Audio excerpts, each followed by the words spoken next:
பழனி மலைக்கோயிலில் ஓய்வு பெற்ற நீதிபதி பொங்கியப்பன் தலைமையிலான சிலை பாதுகாப்பு குழு தற்போது ஆய்வு மேற்கொண்டு வருகிறது. விவரங்களை செய்தியாளர் கார்த்திகேயன் வழங்க கேட்கலாம். கார்த்திகேயன், அதிகாரிகள் மேற்கொண்டு வரும் ஆய்வு குறித்து பதிவு பண்ணுங்க.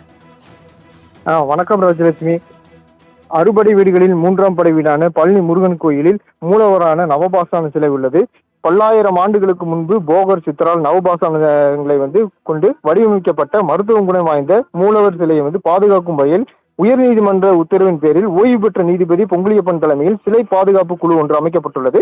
இந்த குழு அவ்வப்போது பழனி கோயிலில் மூலவரான நவபாசன சிலை ஆய்வு செய்து அறிக்கையை சமர்ப்பிப்பது வழக்கமாகும். இதன்படி ஓய்வு பெற்ற நீதிபதி பொங்கியப்பன் தலைமையிலான நவபாசன சிலை பாதுகாப்பு குழுவினர் பழனி மலைக்கோயிலில் ஆய்வு செய்தனர். இன்று காலை 9 மணி அளவில் பழனி மலைக்கோயிலுக்கு சிலை பாதுகாப்பு கமிட்டி வருகை தந்ததை அடுத்து பிரம்மசுத்தி யாகம் நடத்தப்பட்டது. தொடர்ந்து சபதி தட்சிணாமூர்த்தி கிளை பாதுகாப்பு குழுவினர் மற்றும் IIT தொழில்நுட்ப வல்லுநர்கள் ஆகியோர் பழனி கோயில் கருவறைக்குள் சென்று நவபாசான சிலையை ஆய்வு செய்தனர். அவ்வப்போது சிலையின் உறுதித்தன்மை, சிலையின் திருமேனி ஏதேனும் சேதம் ஆகியவை குறித்து ஆய்வு செய்தனர். இந்த ஆய்வு செய்த பின்பு அறிக்கையாக அரசிடம் சமர்ப்பிக்க உள்ளதா சிலை பாதுகாப்பு குழுவினர் ஆய்வாளிருந்து 2 மணி நேரத்துக்கு மேலாக சாமி தரிசனம் செய்ய அனுமதிக்கு மறுக்கப்பட்டது. ராஜலட்சுமி,